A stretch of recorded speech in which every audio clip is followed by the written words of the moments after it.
Welcome back to the Dial Podcast. I am Jake Von Dringen. I'm here with Lance Hepler. Hello, it's Lance, and I race bikes, so welcome to our little show. Hi, Lance. Did I throw you for a loop there? No, not at all. You're basically the only one at the table that actually race bike right now, too. I don't know if Justin... No, I don't think Justin did, but... We'll go through that in just a moment. To his right, Mr. Evan Price. We are all drinking the same thing. So the only people that I even want to hear from for this is Justin and Matt. What are you two drinking over there? Okay, I went down to the fridge. Go ahead.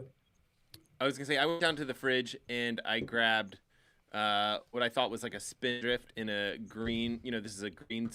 It's a sparkling water drink with real squeezed fruit. However, my wife has bought this like identical Kirkland IPA. Which Whoa! Wait a minute. Kirkland makes an IPA? It's 11 o'clock in the morning, Matt. And it's like, it was very confusing. And it's some sort of like fresh squeezed IPA. So it was like very tricky for me to pick out the correct drink today. I think I've got it here. So yeah, Spin sparkling water. The IPA is gonna have to wait until, at least another 20 or 30 minutes into the show. Yeah, I was gonna exactly. say, yeah. 3 or 4 p.m. That voice, you know him, you love him, Mr. Matt Legrand. What's up, ladies and gentlemen of the internet? You guys are looking fantastic. Nice. We've got a special guest with us, our good old friend, Mr. Justin Wagner. Team ODZ's Justin Wagner is back on the Dial Podcast. Hey, Justin, how are you? Hey, I'm doing good. Glad to be here, guys. And I'll answer Evan's question. Good, yeah, because that's really the only. I don't know why Matt answered. Some Gryffindor holy water. So this is, what even is that? Yeah. What is that? not sponsored. This is not sponsored, by the way. So nice. If Harry Potter, you're looking to get in on this action. Yeah. No. Wife wanted to buy a bunch of different colored water bottles of different themes for the family, and so I got different Harry Potter ones, and so that's my water bottle. I like it. I like it a lot. Very cool. Let's get into some backpedaling so we can keep this thing tight. Got to stay tight today, guys. You think it's going to stay tight? I'm going less than 60 seconds, I bet. Okay. Let's see if me and Jake together can be under 2 minutes. All right, Evan, on your mark. Get set, go. Okay, I made 2 centimeter adjustments to my TT Fit. I then, on Saturday, went out to a very exotic Vancouver Lake loop. Oh, yes. Ooh, yes, it was very nice. Yes. It was kind of chilly, but not too chilly. Nice. Then for 75 minutes, I sat in the arrow position as tucked as possible at 26 miles an hour. And then when I got done, I thought, wow, that was really boring. And then I got off and ran on a route that I have done many, many times at 5:45 pace. Once again, very, very boring. Wow. Got back home, little tired, ate a lot of food. Monday, track workout. It's getting fun. The younger kids are coming. They're fast. Me and Josh are old. But 5x1 mile is a terrible workout, Matt, as we both know. I hate that workout on tired legs. It's a really good strength builder, though. Boom. There you go. There's my week. 4 weeks to your first big race. 4 weeks to Galveston, and I will tell you what, this is the most excited I probably will ever be for a race in my entire life. It has been a long time. Long time since I put on a timing chip. It is. I still love how Evan refers to himself 5x1 as mile, old. were you like 5:15? The average for the workout was like 5:08, 5:10. I went like a 5 flat mile in the middle, and I was like, no, I just need to slow down. I wanted to feel not awful, so it felt all under control. How old do you really want to be right now? Ooh, like 45. I would be really happy at 45. Yeah. He doesn't like to admit to the fact he still hasn't even turned 30 yet. He's I am not 29. actually He's not 30 even yet. 30 I know. yet. I've been consistently lying about my age. I'm still not actually 30. He's like right I'm in his closing prime, in. his wheelhouse, and he's like, I want to be an old man so bad. I'll save my back pedal for a moment here. I'm going to let Justin go first.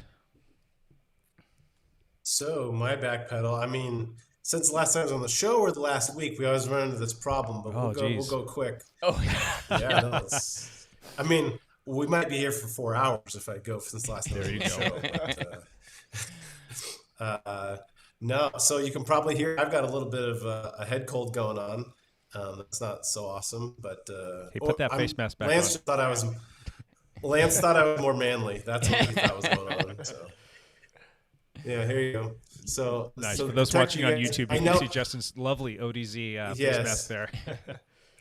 Yes, I know it's not COVID. I did check that out on Friday when I woke up with a sore throat, so we're in the clear there. But yeah, we just got done with the ODZ camp. I'll give that's just, I won't get into too many details because I think we'll talk about that later. Absolutely, yes. But a lot of training going on, riding,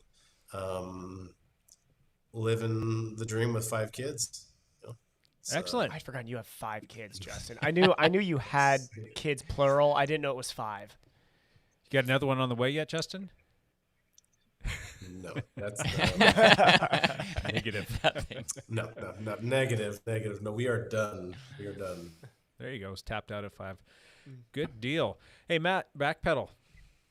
I can be quick. I did, I think, like 10 activities, about 10 hours worth of training, a lot of swimming, biking, and running. I've been using the mountain bike at cross-country practice with the high school kids. It's been fun. Yeah. So I watched a video quick. that you launched this morning, and I could swear I saw you riding a mountain bike in that video. Yeah. I did. I snuck it in That's the so you video. can stay up with their running speed, right? So Exactly, That's yeah. why you're riding the mountain bike. I can't keep up with them even on the mountain bike but the mountain bike is just fun to tool around on, and because you can just kind of go wherever. I'm actually like going around campus trying to look for different ways to set up cross-country races for the kids, because we're doing a lot of dual meets and we have to do stuff on campus. We can't go to a specific park or use a golf course or anything like that. We have to stay on school campus. Cool.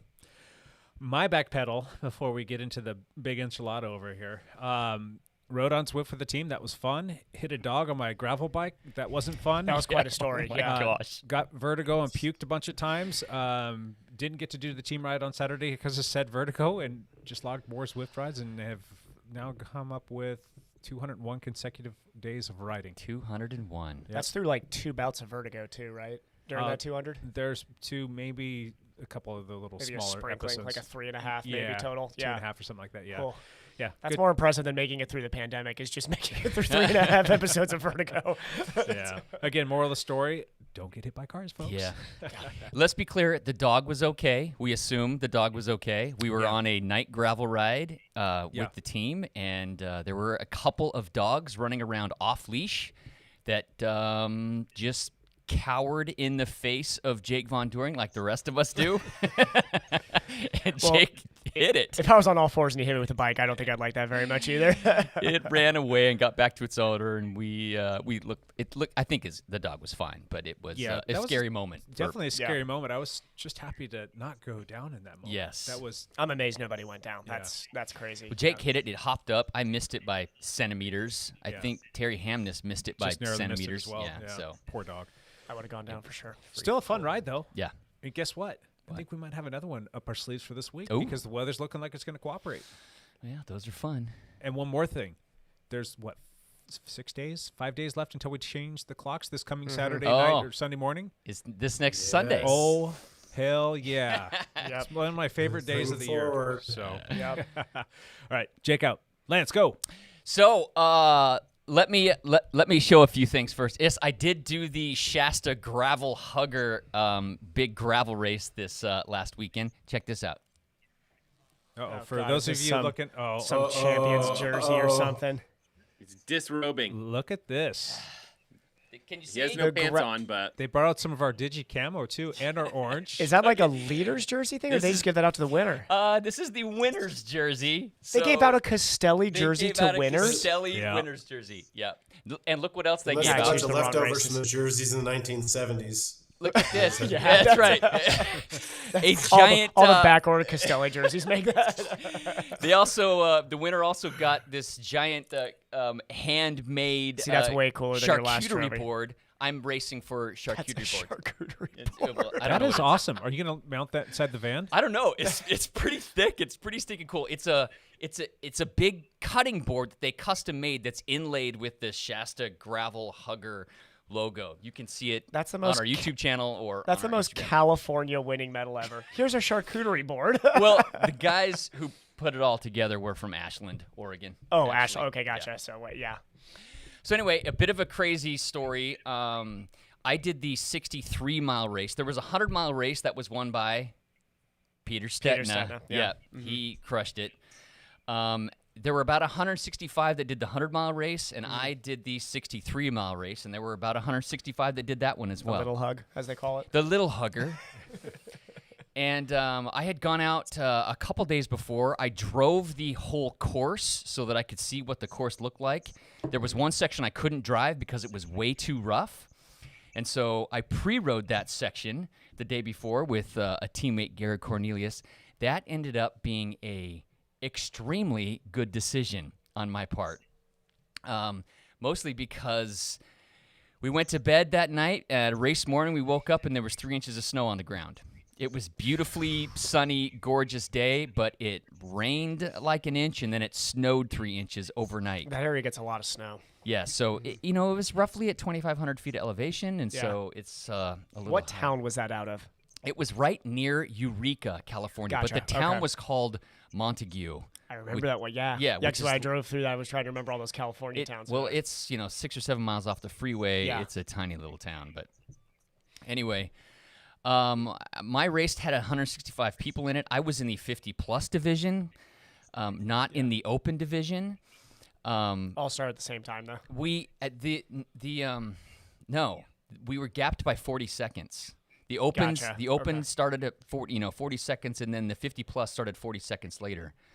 But within 12 miles or so, we had caught we'd all open guys. yeah, we had caught the 4 open seconds guys. over 60 miles, not too big of a gap. So, I'm not that good of a climber, and so I have to pick my spots where I can kind of attack things. And there was about an 8-mile section that gained roughly 2,500 feet. It was where all the climbing was. And so after that, there was a big, long, like 12-mile descent. And that's where I shine, is when the roads get rough and when there's lots of descending. Mm-hmm. So we got to the base of the climb, and I kind of sagged climbed it, if you know what that means, which means I kind of went off the front at the start of the climb and let them all catch me so I could kind of go at my pace. Yeah. But by the time we got to the top of the climb, the high point of the race, I was within touch, like within a few seconds of the leaders, which is very unlike me. How big was that group? It had whittled from 165 down to about 10. 10 guys in that final group. Yeah. Yeah. So we come over that section. It's a big, long downhill. I gapped him by a minute and a half on the downhill. Jeez. So from that point, one guy caught me, and we worked together for this next, 12-mile paved section. But they did catch us, and I expected them to catch us. Group, yeah. They catch us, and so we ended up being about a group of 10 or 12 that was coming into what I thought would be the crux of the race, where the selection point would be. And it's because we were coming into this Jeep road that I had ridden the day before, and it was difficult and nasty when it was dry. But with 3 inches of snow on it, it was a sloppy, muddy mess. Yeah. And this was a 65-mile race. This was coming into mile 40, 45 or something like that. Yeah. So 3-mile section. As soon as we hit the sloppy section, Cool.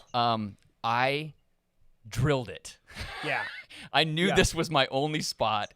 I drilled that 3-mile section, and I gapped the group I was with by 3 minutes. You put 3 minutes into them during that section? Yeah, because people were my. People were Well, because walking. I can't draft. You got to walk through it. And, yeah. People were walking. Yeah. If you lost your momentum, you think about a cyclocross. My cyclocross experience helped me drastically. Also because I had 40s millimeter tires on, that helped drastically. Yeah. But I gapped this group by like 3 minutes, and so I come out of that section. There was one guy who was up ahead of me that I didn't know, and I caught him. Yeah. And so with 15 miles to go, 5 of it was pavement, 10 of it was on gravel for the remaining part. And me and this other guy just traded pulls for 20 minutes with our heads down, trying to keep the group away. Yeah. I was falling apart at this point because I knew hour 3 or 4 at this point. it was hour 3. Hour 3. It was actually 3 hours into it, so it was hour 4. Yeah. I'm falling apart at this point. The guy that I'm trading pulls with, he popped me with like 5 miles to go on a little rise. I just could not stay with him any longer. Yeah. And there was a hard left turn. He had gapped me by about 10 seconds, and he missed the turn. He just missed seeing the course the directions. Yeah. And so we missed the turn, and I thought, what the heck? Okay, so I take the turn. Right after that, with 5 miles to go, a group of 4 guys catches me. Uh-huh. And I'm like, okay, I'm just going to stay with these guys because we've got 5 miles left to race. Just stay with these guys. With 3 miles to go, I got popped again. So I clearly was not the fastest person on the day. Yeah. But with 3 miles to go, I got popped again. They gapped me by about 10 seconds. I was killing myself to try to stay with them, but I just couldn't at this Describe point. these guys. I mean, were they younger, smaller, There fitter? was one guy who was in my age division, which I didn't realize it was. His name's Dave Sjogren. He's from Bend. Sounds familiar. We've actually raced together in cyclocross quite a bit. Okay. I didn't realize that. All the other guys were all younger categories. Gotcha. They were all younger, fit guys who have whipped me in other gravel races. Okay, take us to the finish. So, yeah, sorry. I'm getting long-winded. No, I like this. Go. So, with 3 miles to go, they gapped me by 10 seconds. Yeah. And there was a Y in the road where the course direction marking had blown over. Uh-huh. Oh, jeez. So they all missed the turn. They all went left on a Y, and I was following my Garmin, which had the course downloaded on it, and I saw we're supposed to go right, not left. So they all go left, and I thought, what the heck? At that point, that's your only play. You're like, I'm going right either So way. I go right, and they all lost like 2 minutes by going the wrong way, and that was enough. I won the race. Hey, to win a gravel race, you also need to be able to tell directions. So this is way to go, Lance. Yeah, dude, it was it was humbling. I feel like. I mean, I didn't really deserve it because I wasn't the fastest guy out there for sure. But doesn't matter, man. There's, you know what? Yeah. A part of racing, that kind of a race, is Head on a swivel, kid. Well, head on a swivel and being able to take advantage of technology. Like you've got the whole route. Bad on them for not having it loaded, or just not knowing the route. Strongly you know that there's disagree. A turn with 2 miles left. I'm probably going to make sure I know what that turn is. Maybe. Yeah. No, strongly Pre-riding disagree that with all of nasty you guys. section, I knew how long it was. I knew I knew where the difficult part was and where it got easier. So I knew, okay, I need to work super hard for these 2 miles, and then it's going to get easier, and that made a difference. Matter of fact, my claim to fame yesterday was I beat Peter Stettina's time on that nasty section. Oh. That's good. That's good. Only by like 5 seconds, but I did beat him. Okay, I'm sure. Yeah, he was probably the only guy who stayed on the bike in his. I averaged about 18 miles an hour for this gravel race, and Stettina averaged 20.5 or something. With so like 40 extra miles and on he top. did 100 miles, so it was a whole different ballgame. So real quick, we had a couple teammates down there as well. We had Mike Ivan, Kim Catherine, and you had Chris Kim was Surratt down there. Chris, that's really Kim cool. Catherine went Nice. down. Chris Surratt went, and Gary Cornelius. Oh, Gary Cornelius too. yeah, So, as well. How did they do? Surratt did a fantastic job. He finished in about 20th place, I believe, in the 100-mile version. Yeah. Andy Levine was also there. Oh, Andy showed up. Andy showed up. Excellent. He came and he finished the 100-mile race as well. He did well. Gary Cornelius, he was signed up for the 100-mile race. When he got to the deciding point, he bailed. Okay. Guy Van did the same thing. Guy too. Van did the same thing. He had some trouble with his tire choice and whatnot, and so he DNF'd as well. And Kim Catherine, I don't know what happened, but she did not finish the race either. Didn't they finish the 60-mile route, or did they just kind of jump off course and hightail it I home? was not able to talk to Kim afterwards. Gotcha. Yeah. So Okay. Yeah, and I'm not sure about Guy Van either. So yeah, it was rough. There were lots of people that were bailing. So Sounds like a gravel race. it was a gravel race. How did that compare to that Gorge Gravel Grinder a few years ago? Well, that was the day that it was muddier and nastier. Sure. But for me, it was a 3.5-hour effort, not a 7-hour Correct. effort. And so I felt significantly better. And the temps were... It was 40 degrees or something for most of the race. Which isn't too bad. no, 'cause, the like, sun was out. Yeah. Yeah. So that's not bad at all. No, That's it just that's was a nice day on the bike. It was just Minus the nasty. mud. Yeah, it was just nasty. So Yeah. Well, again, congratulations, dude. Thank That's you. Pretty freaking awesome. I'm taking my licks when I can take them. Ooh. Awesome. That's the back pedal for you this week. I'm taking off the jersey because I'm an idiot. Like he planned out his wardrobe today. He knew he was going into something else. How about a little bit of this? Champ here. I'm all about having fun. You know, get a couple of cocktails in me. Champ, Start a fire over in here. someone's kitchen. Maybe Champ go to Bailey is SeaWorld, here. Take my pants off. Hey, put your pants back on, champ. It's a family show on YouTube now. I prefer no pants, that's for sure.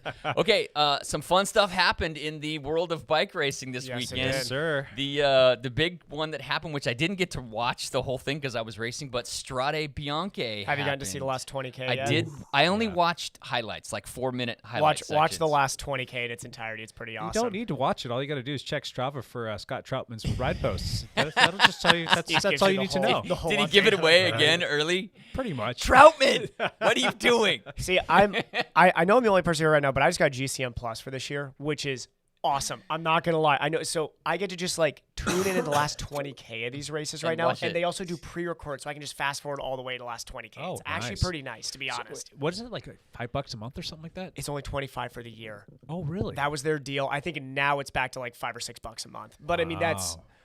for what I could pay like NBC's, NBC Sports. Yeah. Otherwise, like that's Yeah. $25 for the entire year is a deal. So Strade Bianche is a race in Italy. It ends up in Siena, Italy, which is a historical little town there. It has many, many gravel sections, but it really is a road race, but there's gravel sections in Yeah. it. But it's Known for its usually white gravel. white too. gravel. Yes, the white Yep. gravel roads of Tuscany. Yeah. And believe it or not, there was a selection group that had, guess who? It was a star-studded Yeah. couple selection. Matthew group too, Van Der Poel, Wout van Aert, Alaphilippe, yeah. Egan Bernal. Egan Bernal, which was strange that he was in Very there. strange. Very Pogacar strange. was there. Pogacar was there. Pogacar as well. Yeah. Tim Also, Quinn Simmons Pidcock was in there. was Yep. in Yes, there. Pidcock was there. Tom Pidcock, yeah. Tom Pidcock. Yeah, don't worry, sorry. yeah, close enough. I'm going right off the top Yeah. of my head. Quinn Simmons was also in there from Trek Secafredo. He got dropped, but that was awesome to flat see He him there. flatted. Oh, did he flat? Yeah, Gotcha. yes. Okay. He chased back on. He just didn't have the bolts. Yes. to stay Okay, with him. gotcha. Yeah. And then some random guy, Goggle. Yeah. Some was he a Something like that. It's either Sunweb or Trek guy. I need to remember. There was somebody in that second group where you're like, who is this guy? And Is his that name was- Goggle? Please I say think it it is. was Goggle or something. I'm sure don't I'm know. butchering his name. Hey, beer Goggle. So get up anyway, here. it comes down to the end. There's two final climbs. It ended up being Matthew Van Der Poel, Alaphilippe, and Egan Bernal. They ended up dropping Wout van Aert with not too long to go, and oh my gosh, with like 800 meters to go in the race, Wout van Aert Rocket that boosters, final baby. climb. he put in like an Matthew 11. Van Der Poel did. Matthew, yeah, sorry. no worries. Matthew Van Der Poel put in this 1100 watt attack and Yeah. just destroyed Alaphilippe and ended up winning by a few seconds. Yeah, So, it was Egon was holding on for dear life when they hit this last climb. This race has only been around for a few years. It's actually does not have a lot of history to it, but this 15 years. 15, yeah. Yeah. And I it's- think it should be a monument here. It pretty should soon. be because it's one Unbelievable. of my favorite finishes in the sport. Period. It hits this very steep 18% pitch, goes through this little alleyway, and then flattens out the last 100 meters of this downhill. And it goes into the town square of Siena. it's so cool. Yeah, it's pretty such cool. an awesome finish. But yeah, Egon got popped, and I'll tell you what, if you're watching that and I'm a betting person, I'm thinking, wow, this is built for Alaphilippe. That's an 18% pitch, and MVP's a big guy. He did it. It did. Oh my God. And MVP dropped him like they were on a group ride. Yeah. It was unbelievable. Yeah. So that was pretty Alaphilippe crazy. looked like a So, Cat that 5. was a I fun mean, race. it was ridiculous. Justin, Matt, any comments about that? Oh, I need to put. Nope, Justin, your I wanna put, microphone's off there, posters buddy. of- It How about is, you, Matt? really? Oh, I'm able to hear Justin. So I think Sure. maybe Something's something going else on. is Uh-oh. Hold on. I think you guys. Oh, there we go. There we go. So we just Yeah, muted all of you. Just kidding, guys. Justin? Am I audible now? Yeah, you you're are. fine. Yep. Sorry about that. My bad. I was saying the part I loved was that Matteo Van Der Poel's pulling into that final 2K or whatever, and like it gets steep, and he kind of pulls on the front, and it's like it looks like it's getting tense. Everyone's kind of at their limit, and he looks back and like takes stock of him, and then hits the afterburners. Like, Yeah. you guys are at your limit. Okay, I'm bye. going to space. Yeah. Yeah, I was like, what the? I was it's talking pretty ridiculous. with my buddy as they're coming into that, and we're on the phone. And I tell him, I was like, Egon looks like he's really, really hurting right now. And as I say that, he hits that first little bump before the climb, and just Egon goes out the back, and then has to like kill himself to get back. back on. And then that's when MVP did look back and kind of like took stock, Justin, and out. he was like, all right, I think I got this one. In other racing news, the stage race Paris-Nice has started, and the big story so far is that stage 1 was won by Samuel Bennett, who sprinted on the hoods and still beat everybody. That's my boy.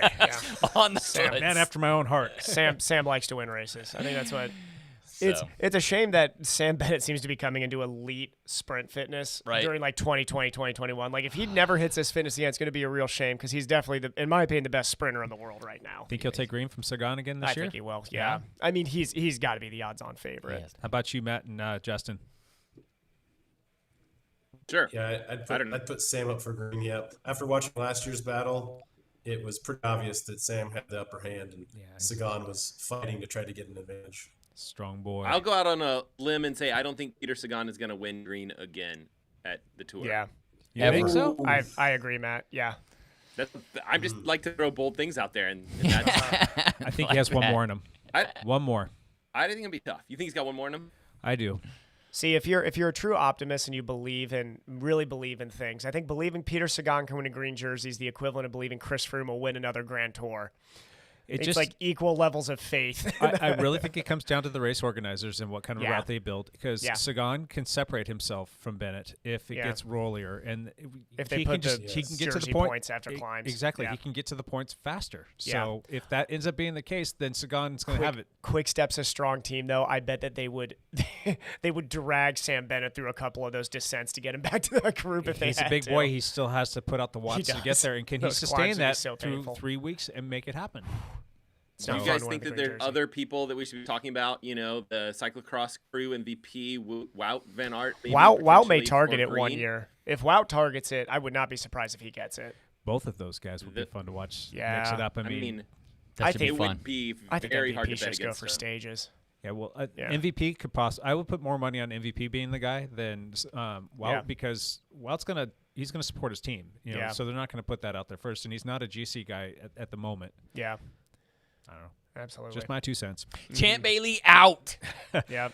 Thank you, Champ. Let's jump into some Patreon news. We have a new patron. Excellent. Yeah. A gentleman by the name of Christopher Ryle, and he is our latest and greatest. And I almost forgot, but I just remembered to put his name in the drawing because we're going to do another drawing this week. You know, I should say, as I was walking through the crowd before the race yesterday, somebody went, "Hey, Hep, love the podcast." Really? Yes. So whoever you were, thank you so much. I have no idea who it was, but we've moved into California now. Yeah. I'm sure it's somebody from Oregon. Southern Oregon and Northern California hotspot. So I'll put this up right here. You can see it on YouTube. Oh, name just jumped up. Is that the one you got to pick? That was probably Rob Buck trying to jump out again. Yeah, that was Dove again. Robert Dove. All right, Lance, go ahead and pull one out of there. Go deep. I'm not even looking. You got to actually get in the cup this time. All right, who do we got?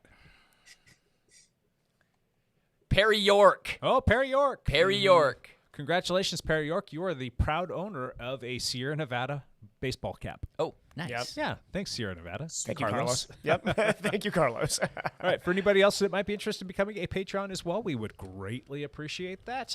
We've got a bunch of new little goodies that are going to be thrown into that bag here pretty soon, too, so we'll keep doing more drawings. Cool. I'm going to keep doing them. As long as I got stuff and I got people that are willing to contribute stuff, I want to give it back to the people that are supporting us. So, if you're interested in getting your name thrown in this little bucket thing that's growing quite a bit, go to dialpodcast.com, click on the Patreon link, and just do your thing. Appreciate that. Yep. Thank you. Cool. All right. I think that's all the stuff. The minutia's done. It's out of the way. All right, good. Let's get into the topic today. Justin Wagner. Justin Wagner's our topic. What's ODZ been up to? We're coming to the end of the indoor prime season. So what has been going on? Yeah, give us an update. What's the latest and greatest with ODZ? Yeah, so the latest and greatest is, obviously things are really bustling during the winter months, and can you hear me? Let me just do a feedback. Yeah, we're good. Yep. Okay, good. I go off on the rails and somebody says, "Oh, your microphone's off again." But not that that's ever happened. No, so we had a very successful team camp down in Fountain Hills, Arizona, just outside of Phoenix and Scottsdale. And so we had a lot of people preparing for that. And that was a blast. We spent a full week down there. The weather was absolutely fantastic. None of that snow stuff that Lance is talking about. Oh, So, man. you know, I did put on a lot of sunscreen because I was afraid that I was going to get burned. But so I probably still look just as white as I always do from being on the trainer all the time. But that was great. And we have actually, as of this morning, already fully booked our team camp for 2022. I'm not kidding. What? Oh my gosh. Wow. 28 people booked for team camp 2022. Wow. Wow. Was there like a wait list or a drawing, or how did you guys come up with 28 people?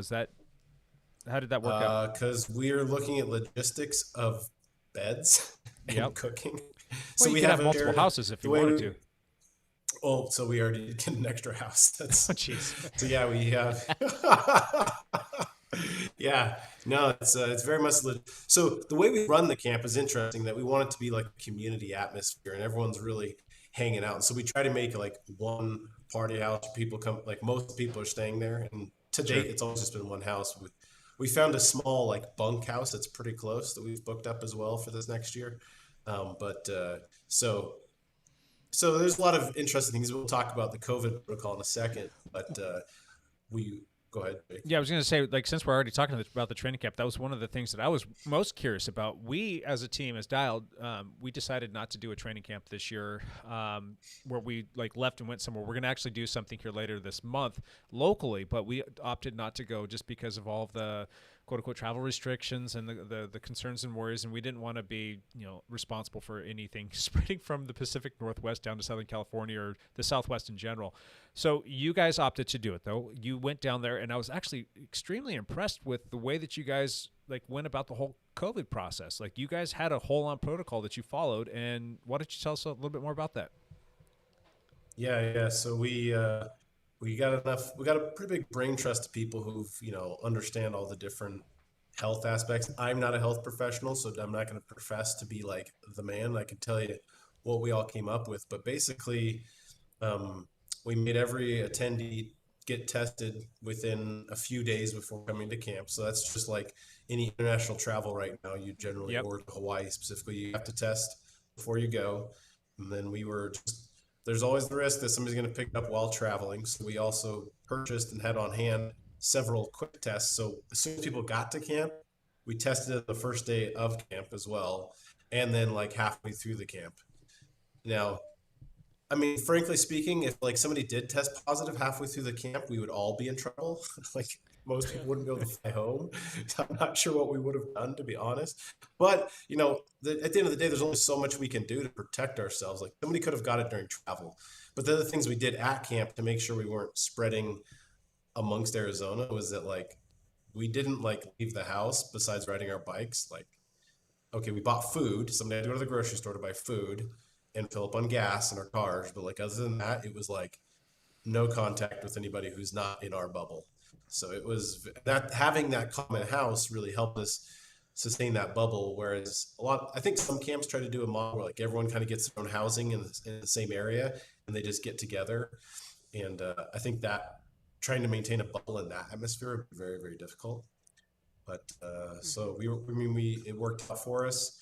I think the reason bookings for next year are so high is because everybody was like, I want to get together with friends. I've been stuck in my house for months, years, like, and hear these people playing in Arizona. Yes, I want in for 2022. So Absolutely. Yeah. yeah. So That's great. So yeah. Did you guys have any issues with anything whatsoever? Did everybody make it down there? They were clean and safe and healthy, and same thing getting home?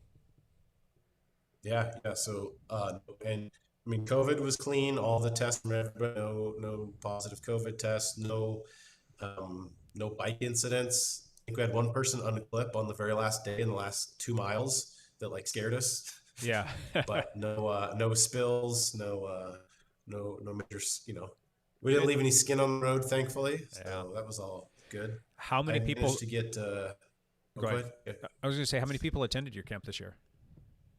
This year we had a total of 13 people. So Okay. with the 28 we have booked for next year, we'll more than double that. And That's awesome. part of the reason it was probably lower at 13 was because we had no international attendees. Pretty much every year we usually have a few people international that come, and with international travel restrictions, it was just they pretty much would have to give up 2 to 4 weeks of work for quarantine. Yeah. It just wasn't worth it. So of the 13 people, how many people had already been vaccinated? About 3 or 4 actually, which is a pretty good number. I was waiting for you to say 0. No, that actually. So we had a few medical professionals. Obviously, they're kind of first on the line. Sure. But that was actually really good news, and so we used them as much as possible as scapegoats. Hey, go. You're going grocery go shopping. amongst the youth. Right. You're going grocery shopping. we need LaCroix. You're going and getting it. Right. Awesome. Exactly. But I cut you off earlier. What were you going to say? I was going to say that so the camp, we planned to have around 420 miles on the docket for people. That was going to be my question, Obviously, Justin. Give us the numbers. Yeah, so mine wasn't, I did more than that. It wasn't the most number of miles I've done in a week, but I managed to pull out 500 miles with 30,000 feet of climbing in 26 hours of training. So, Wow. yeah. Putting down those Richie Port type training numbers, man. That's a lot of feet of elevation gain. God. Yeah. You know what? Let's put a pin in that for just a second. There's probably a lot of people that are going to listen to this or are listening to it or watching this going, who's this Justin Wagner guy? Yeah, that's true. And for us, we're like, oh, yeah, this is like the 3rd or 4th time Justin's been on the podcast. We He's know just Justin a guy really who trains 26 hours a week typically. That's all. So Justin hails Yeah. from Salt Lake City or close to Salt Lake City? Is that where you're at Salt now? Lake City, yep. Gotcha. And is one of the, what would you say? Founding members. One of the founding members of the ODZ racing team on Zwift. But Justin, tell us a little bit more backpedal on you in terms of your personal life and who you are and what you have to do with ODZ and your racing. Yeah, so I'm born and raised actually from Spokane, Washington, and that's how I crossed paths with Lance and Jake to start with at Seattle to Portland. Yep. When Jake recruited a ringer halfway through Seattle to Portland to give him a pull in the second half to try to get the win. I mean, yeah, I did so I maybe met come them in on and that ride. take some pulls at the last half. Who is this guy? I still remember Justin like, oh my God, who is this guy? Where'd he come from? Why is he pulling so hard? You recruited a ringer halfway through? That's awesome. I volunteered. He didn't ask me actually. Even worse, he didn't ask me. I just showed up. He did it. He knew what was going on in Medicine Longview. So that's where I met these guys. That's where the romance of that started. And so I was not been into cycling my whole life. After grad school, I had gotten up to 255 pounds. My wife started subliminally watching Biggest Loser to send a message to me. And not too long later, I started commuting, and then I got into bike racing, etc. So I really kind of started racing in 2014, 2015.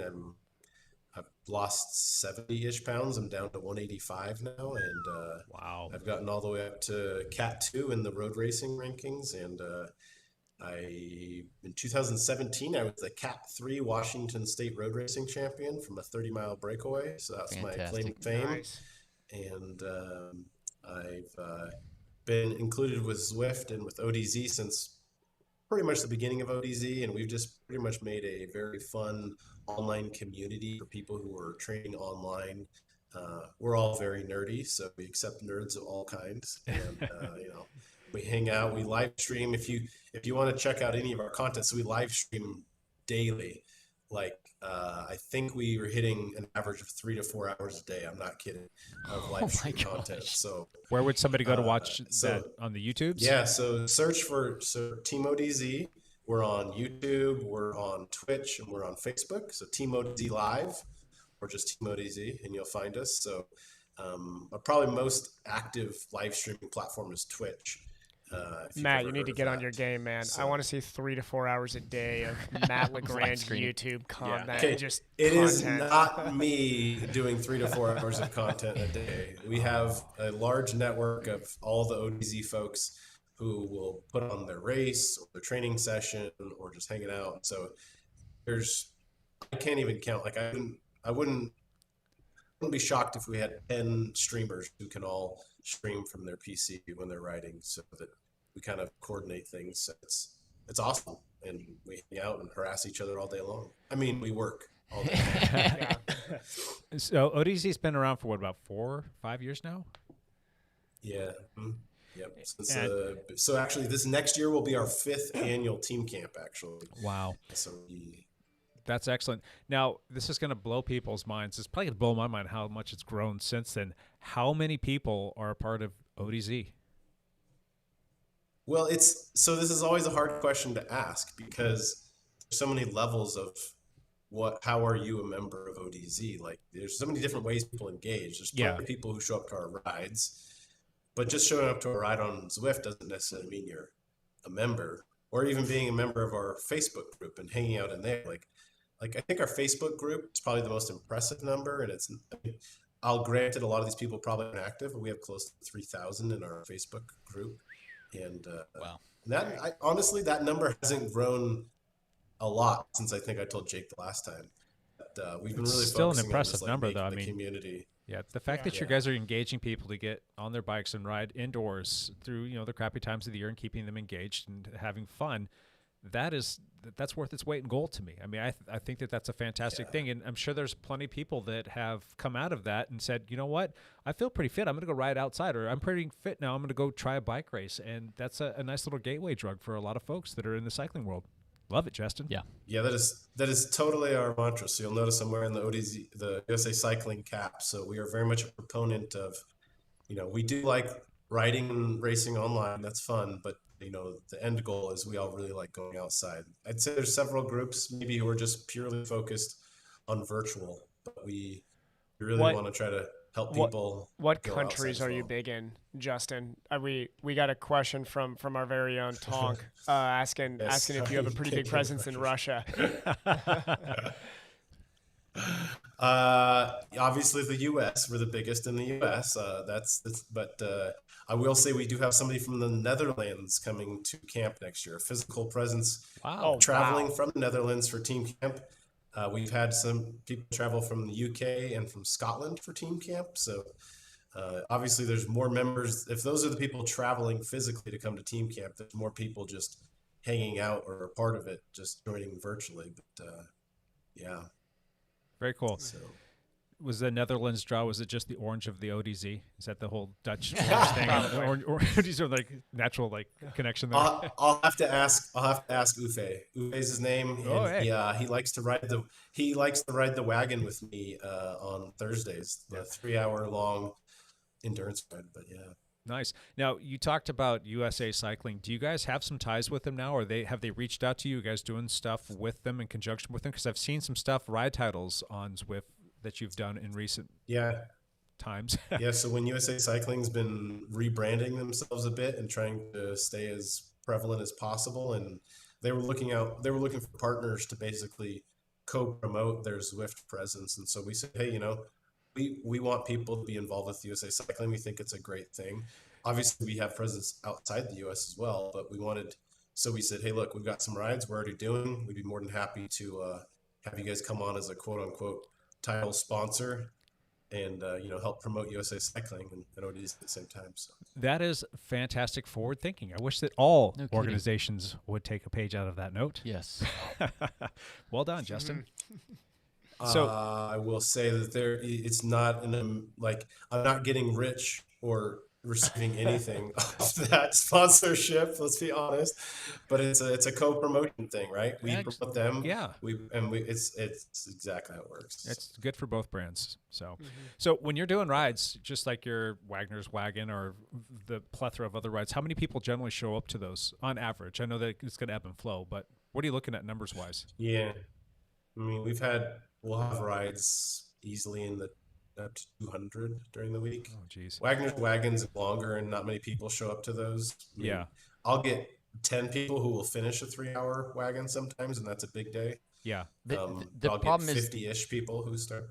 The Wagner's Wagon Ride starts at 4 a.m. or something My time zone 4 a.m. It's 3 a.m. your time zone. Oh, geez. Yes. I'm just waking up when he's finishing, so yeah. Right. Yeah. That's nuts. Well, Now- that started because I wanted to get a lot of hours in before work. And, Right. And so I had started at 4 a.m. West Coast, and then I moved to Salt Lake, and so I went an hour earlier. Yeah. Oof. Ouch. Oh my God. Now, you guys also do the Divas. That's your women's component there, correct? Yes. Tell us a little bit about that. You got the so we are very strong proponents of the women's side of things. In fact, they've been making a pretty big push with getting their racing team together recently. Seeing some good numbers there. I don't know. I'm sure I'm going to do them a disservice in promoting how amazing they are, because that's just guys we always fail. So I mean, just take that granted that I'm doing a bad job here. But no, we're really proud of them. Everything they do. You can see we try to co-promote the multiple colors. So we have like the women's kit here is we do like the pink and white with the black, and then Sure. the men's we have the blue and orange. And so no, we're really proud of them. We try to encourage them just as much, because it takes some concerted effort to, women are always scared. Are these just all a bunch of guys? Probably. We might need to steer you to where the women are. So. How many people are showing up to actual road racing, or any kind of racing for that matter, in an ODZ kit? Is that a prevalent thing? So, do you guys actually have like an organized outdoor team as well? So in Spokane, Washington, where I moved from, there is an organized in real life club, and I want to say they've got close to 10 to 15 people active in the club. Maybe a handful of those are racing. So we've got 5-ish or more racing under the ODZ colors out of Spokane. Nice. We have yet to launch a Spokane or a Salt Lake version. I've been racing with another team here locally, so there's doing my brand a service. There's a former dialed rider now in Spokane. What's his name? Does anybody remember his name? I'm joking. Jesse? I think so. Jesse Tonkinson, I think. Tonkinson? Yeah. He's a halfway decent climber. Yeah. Yeah. Couple hours less on the bike per week now. I think he's got a small human being he's got to take care of now. And but- he's in medical school. That and, might take some time. And learning to be a doctor. That too. I think both of those are taking up a little bit of time, but I'm pretty sure he can move uphill pretty quick still. We love Jesse. Yeah, have him. If you're interested, Jesse, check out Team ODZ Spokane, and we'd love to help you. If you want to connect with the community, yeah. So. There you go. Cool. Awesome.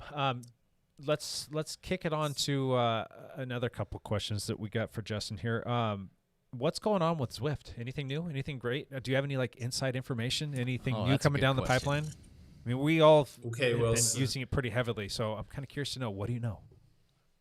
So I'm not on the inside of anything other than I just I pay attention pretty close to what's going on. Oh, you've got I the would bat say line that into the biggest.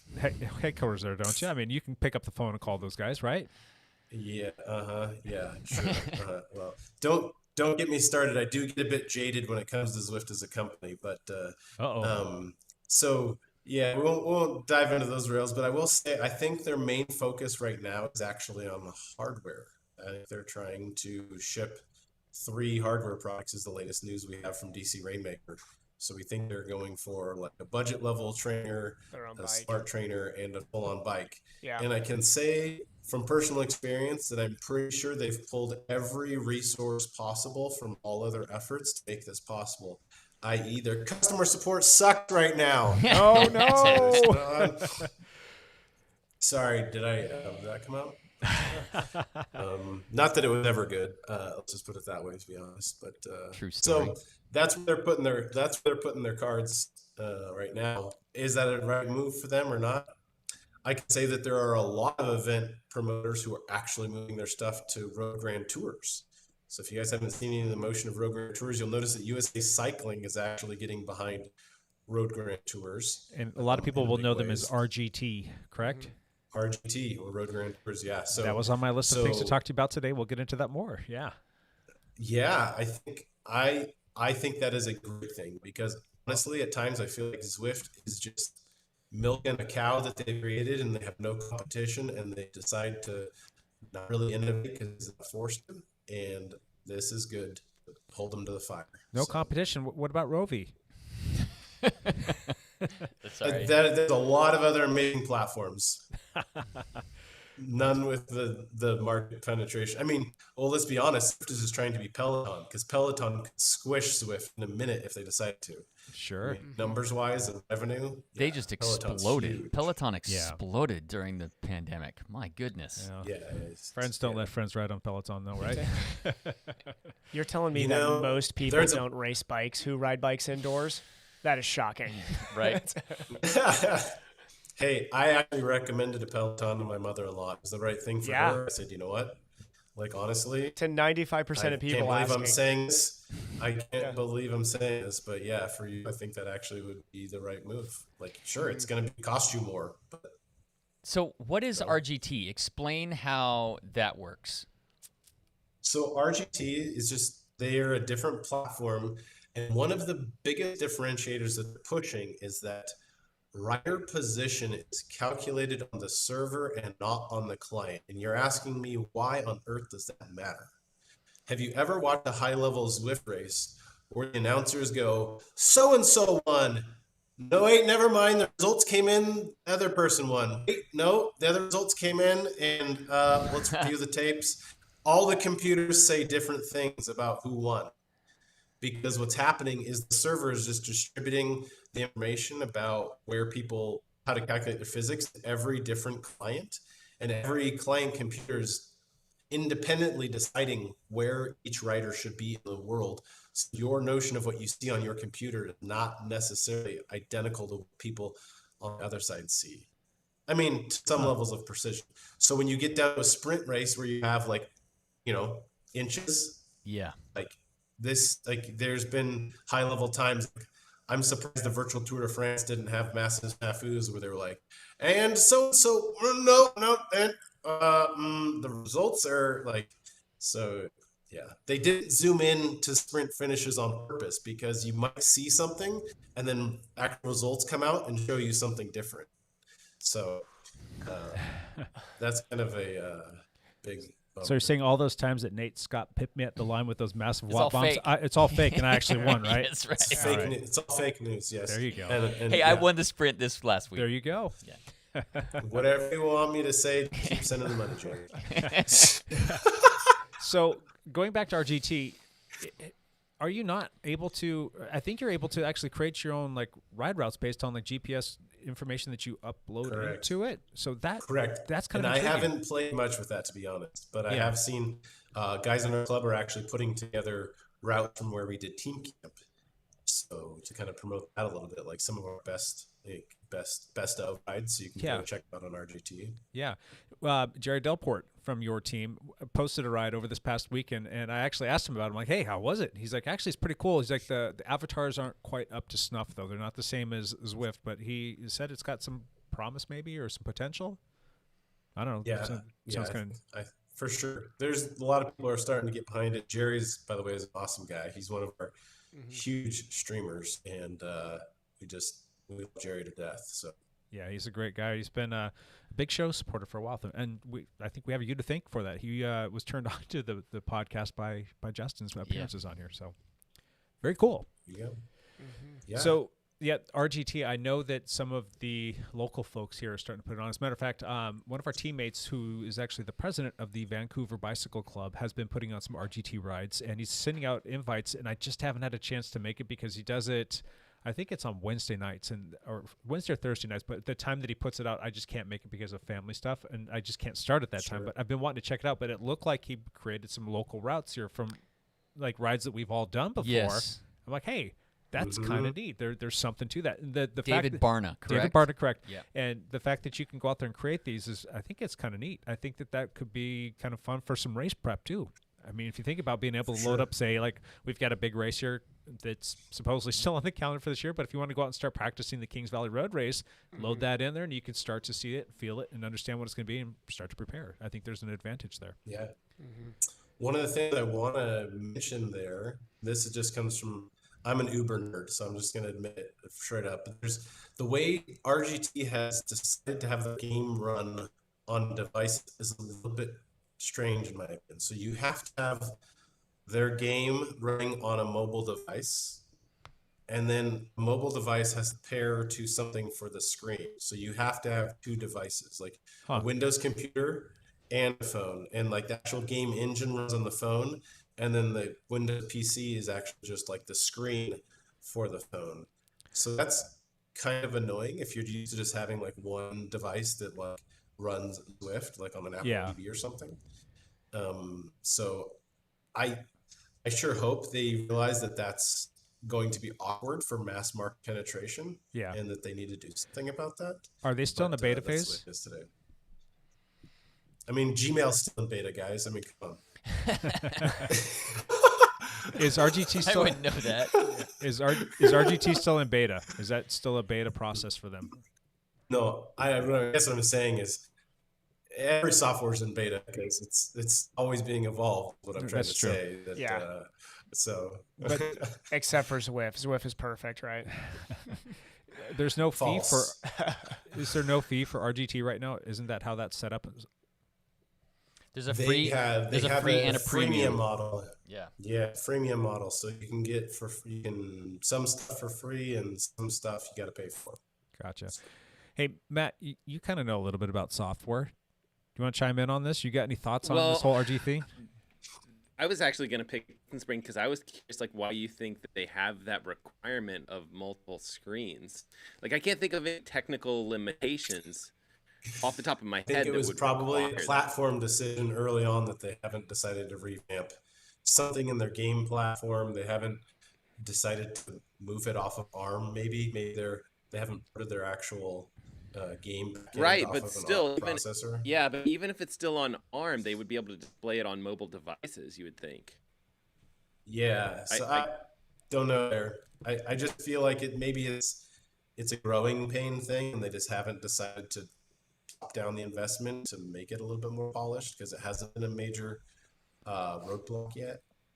So. Yeah, and on the Zwift side, I think I can see why, cycling location would make more sense to have that client side. Like, there are huge performance benefits to doing it the way that they do it, and then you see like that they start throwing in events after the fact, and they've got to figure out how to do it because they're not going to just.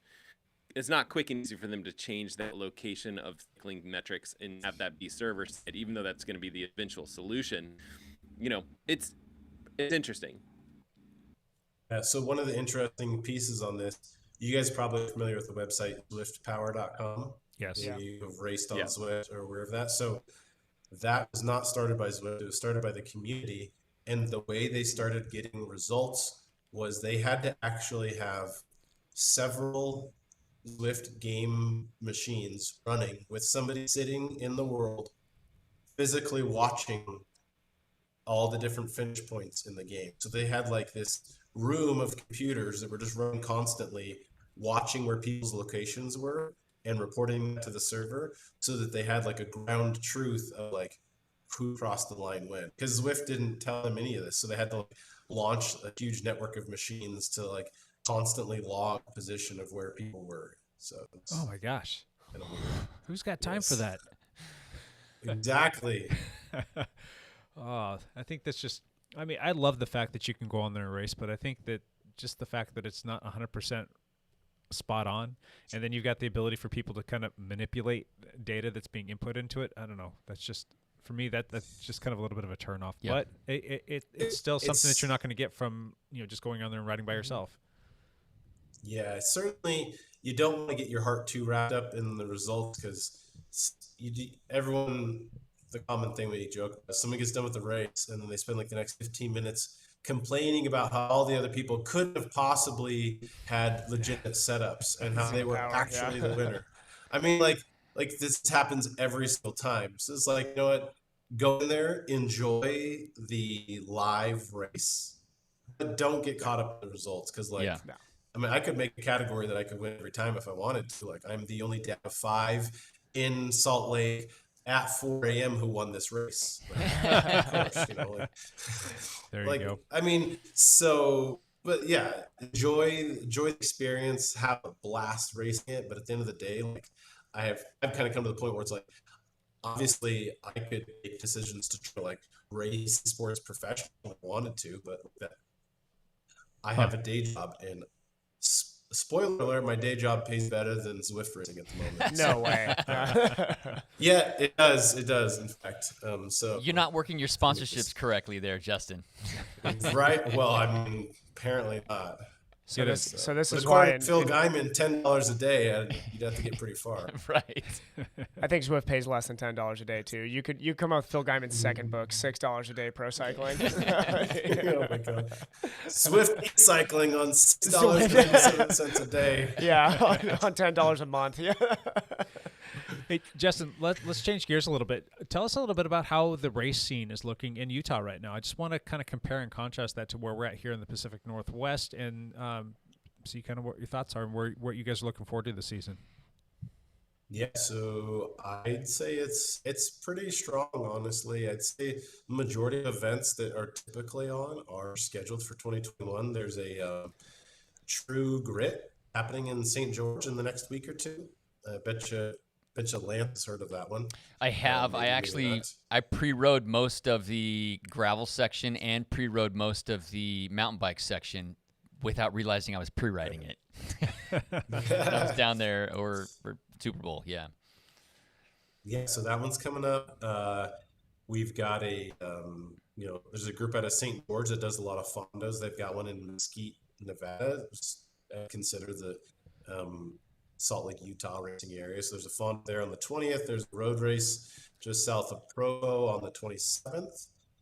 We've got a couple events in April that I'm aware of, road scene. So I'd say, a couple a month is not bad. Like, that's pretty good. Yeah. So what do the starts look like? Are they limiting the field sizes? Are they requiring certain protocol? So yes, I believe. And the biggest place where you see that pinch on starts is in the lower categories where they may have multiple starts of like the novice category, just so that field sizes don't get out of control. That's been the biggest change. Like, I don't think you'll really see Pro 1-2 level hit the caps of those like 35 or 50. Like, we don't normally have that big of a Pro 1-2 field. Even Lotage didn't have that big of a field. Okay. So Lotage is a 200-mile staple race here in Utah that happens in September, for those who aren't aware. Yeah, that one hurts a little bit, right? Now, how would you? It's a little bit. Yeah, Lance, what are we looking at for field sizes here right now? We really don't even have much on the calendar. We don't have a lot on the calendar right now. Our field sizes in the Oregon area are at 30 or 35 for field sizes. This gravel race, the field sizes were set at 50, so we went off in waves of 50. The races I did last fall in Salt Lake area in Utah, they were all set at 30. And that was in the thick of it. Yeah, that was in the thick of it. So Utah's restrictions have relaxed a bit more than they have here in Washington and Oregon. Okay. Yeah. So what about WSBA? They've got some races on the calendar that are coming up somewhat soon. They do. What kind of limitations are they putting on? There's 2 road races that are on the calendar on the WSB calendar. Their fields are at 30. Gotcha. Yeah. For right now, there's a chance, though, that things could relax a little bit more because things have been relaxing. Yeah, so if they relax a bit more, they're taking wait lists for the fields that have already filled, and you'll get into the race if you're on the wait list. Gotcha. Yeah. So that's how those are working. What's your take on racing right now? Are you looking forward to it, Justin? Are you a little bit nervous to get out there, or where you're at? Well, I went out and did an unofficial fake paper plate race on Saturday. So was that West Mountain? Did I see you? You raced around West Mountain? That is a phenomenal so ride. There's typically a race that we'll do.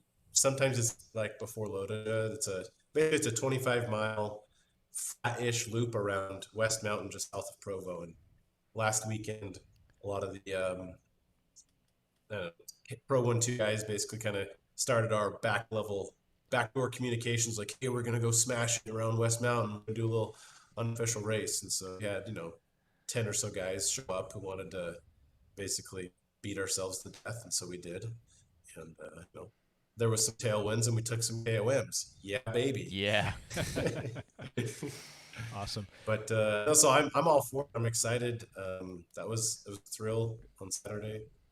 I rode that loop over Thanksgiving, and I had a tailwind too. I'm by myself, and I'm like, man, I'm smashing this. And then I get done and upload my ride, and I'm like, oh, there's a race around this loop, and they completely crushed all my times. I wasn't even close. It was funny. Nice. Quinn Simmons showed up to that race last year, actually. Oh, you're kidding. Wow. No, serious. Brian Hoops is a guy from Provo Orem area. I think he works for Bucked Up or Brian or Dan Hoops. Yeah, his wife's name is Brianna. That's why I screwed that up. Yeah. But I've raced with those guys several times, and they're pretty good hitters. I saw the he was in the mix. He was there with us. Yep. Yeah, it's a pretty cool guy. Matt, Evan, and Lance, do you guys have any questions for Justin? I've been kind of like blabbering on. Sorry. What do you have a race that you're kind of focusing on this year, or I mean, what's kind of your plan there? Yeah, great question. And it's tricky with COVID because like you don't really know what's going to hit the calendar, and then to pair that with the only times where I've like, been dead set focused on like, a race, something happens and the race doesn't happen, and it's like, why did I just plan like last year I was like, dude, I'm gonna like train all winter, like my TT position, like I'm gonna be ready, so I'm gonna come out and I wanted to win the state TT championship, which they didn't even hold the state TT championships of all the race they could have. They didn't have that one. It was like, yeah, that was a waste. But so honestly, I mainly just like, hey, I wanted to get up to shape to be able to hit some of this early season March, April, May. I don't even know the order of my months. This is how bad it is, guys. And then I haven't decided yet if I'm going to commit to Lotoja. My team usually puts in a pretty good contingent for Lotoja, and that's in September, and it usually requires a kind of go back to base phase and ramp back up, so you have enough base for a 200-mile race. But so that's a long way of not giving away any of my cards, any of the races I'm doing. Right, I see. Awesome. Anything else, guys? Matt, Evan, Justin, do you have any questions for us? We'll leave that on the table too. Well, I just have to say, do you recognize this, Jake? Whoa! Is my video showing? I hope it is. You know what's funny is your video just Talk froze. about- That's It hilarious. keeps freezing. Oh my gosh! Just keep it on. It'll come back Oh. around. Oh, there it is. There you go. Hey. Oh, I yeah. recognize that. Look at that BMC time machine there. Time Machine Road. Yes. Wow, I like the blue. That's a very, very cool color Custom combination. painted Wagner's wagon. Details to that, correct? Yeah. God, you're tall, So this is Justin. Wagner wagon down Huge here, bike. and it has wags on the back of the seat post. The wags is so that Lance knows who's pulling away from him when I. Clearly, I'm only good for about 60 miles anyway, so everybody's pulling away from me at that point. That's fantastic. How are you liking the ride, Justin? How do you like that in comparison to the felt that you were riding? Or you're riding a Gourneau too, or something like that? Actually came from a Garneau. This Yeah. one specifically came from a Garneau. I'm really happy with it, honestly. Now it's really hard to compare apples to apples because not only was it like the vendor changed on the frame, but also I went through axle and disc brakes, and I went all the way up to some Envy wheels. So like those are some pretty solid ride feel differences from where I was at. Yeah. So Yeah. but other than we did have a snafu with the fork, but Jake and BMC did definitely step up to the plate and get that replaced for me. Yeah. So We won't mention how that fork had issues, but they're not sponsoring. We can say what we want, right? They're not paying for what we say. So they graciously stepped up reviewing and the took care of you. content. Yeah. yes. So Cool. no, I've been very happy with it. Cool. So. All right, let's jump into one last thing. Run around the table here. Matt, do you want to start first? Yeah, sure. I always have a video. I posted one this morning talking about the Garmin Enduro watch, which is kind of Garmin's brand new watch. They just released it last week. And it can go for longer than Justin can go. Whoa. It's like 60 hours. 70 hours plus. If it gets any sun, it can get like 80 hours. Wow. continuous GPS usage. So it's really designed for like ultra runner, but like ultra runners that are running like 200 miles, and they're slow. Like it's just designed to go forever. It's a pretty cool watch. They've chopped a lot of stuff out of it, so just go over all the details on that stuff in the video and make a fool of myself at the beginning of the video. Hold on. Hold Hold on. Go you for don't the want me to watch do it. review, but stay for the intro. Oh, For yeah. is it not Captain? It's like Private Redbeard. Is that The watch Red sucks. beard. The video is the best part of it by far. The intro is hilarious. The intro was fantastic, Matt. I know that you're always going to say that, oh, it was whatever. I kind of put myself out there, whatever. I love that. I love it when Matt shows his personality on there. And it's hilarious, and it was really well done. Right. It's private. More It's private goofy, Redbeard for the more record. of a There it is. goofy intro than usual. We'll say that. Yeah, it out. that was excellent. How Matt. long That did the was- face paint take, Matt? Did you did you try it to? took very quick to put on, a lot longer to take off. That was gonna be my guess. Yeah, I was like, Matt really committed to this video. I also like the part yeah. too. It made me laugh too. He's like, "Here's the watch on my manly arms." Oh yeah, exactly. And then he goes, "And my wife," and like he just went through all of his kids. His last one was up there with Dash's arm. Dash's arm It's was just this hilarious. massive watch on there. I'm like, that's hilarious. I love that. Yeah. The watch big weighs about as much as Dash does, I think. Yeah. It's Very cool. roughly twice his weight. So Okay. So I didn't mean to cut you off. I just needed play to the watch. kind of chime in on that. Anything else, Matt? Yeah. Check out the channel. Yep. Very It's cool. fun Where, times. Where can we see that? Where can I go? Challenge accepted on the YouTube.com. battery, by the way. Yeah, there you What's go. that? We Challenge got- 70, That's 70 challenge hours plus, accepted. Justin. It's gonna be fun. Is that like without sleep, riding straight? Can That's I correct. fuel Yeah. with any food or what? You have to sleep while cycling. Okay, Race across America Done. style. There you go. done. Done. YouTube.com/M Slash Legrand. M Legrand. Yep. Yes. That's Go right. check it out. You got it. And subscribe. Smash that subscribe and like button. Do that YouTubery stuff, right? Not the Smash. bell though. Do not hit the bell. The bell's terrible. Yeah. The bell makes you stronger, Evan. Oh my god, I can't take That's the bell. that's the only reason why we have people watching us live right now is because of the bell. No, let's get Yeah. the bell out of here. YouTube needs to stop the bell. Evan, one last thing. Besides, no more bells. This upcoming Saturday, we are going to start around at the lab around 9 a.m., I believe. There is some rain in the forecast. I will probably be out there regardless, but we are going to ride up and down Washington Larch, and then we will come back, and I will continue riding out in Washougal, but anybody who just wants to do that part of the ride, just from here up and down Washington Larch and back on Saturday. Should be fun. You On guys are the going to throw down. 13th or You're whatever not just day that is. riding up that. You're going to throw down on that. We're going to try and throw it. If the weather's bad, I'm still throwing down on it. It doesn't matter. If it's raining, I still like our odds even. So we'll go after it on the way up. Yep. I think Tonkinson is listening right now on the live stream, and he's Yep. been chiming in a little bit. Who has a faster time up, Larch? You or Tonk right now?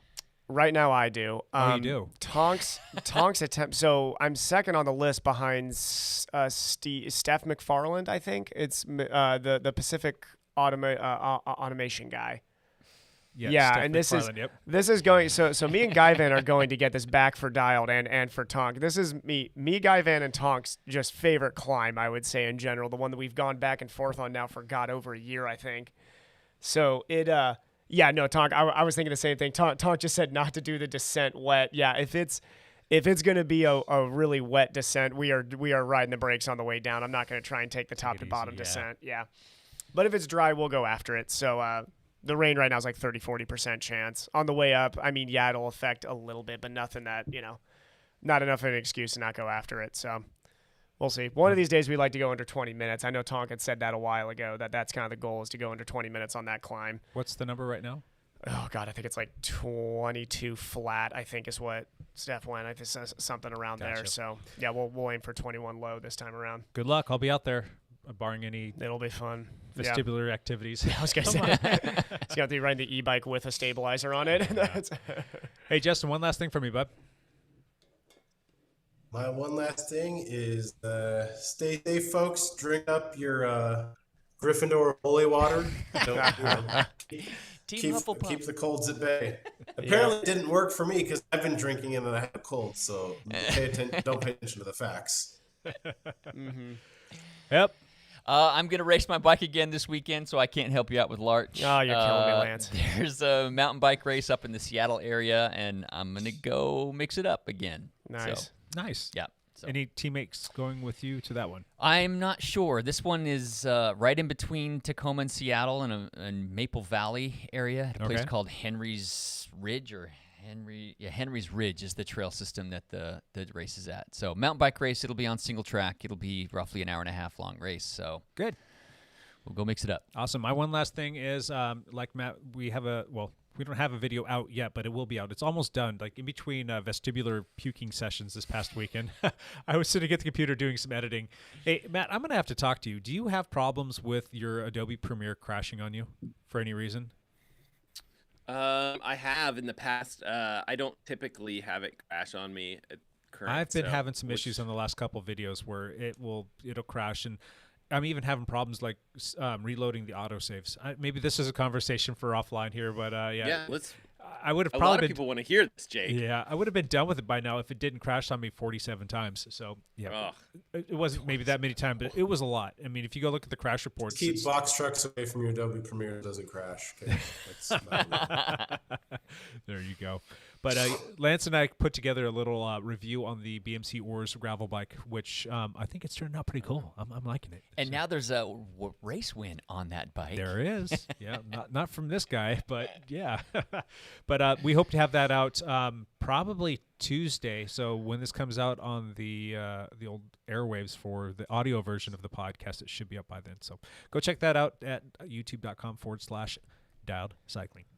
Excellent. Cool. Anything else, folks? No? Bueller? Love it. We are going to check out. We will see you all next week for another Dialed podcast. Thanks for listening and watching on the old YouTubes, and we'll see you then. Bye for now. Good seeing you, Justin. Yeah.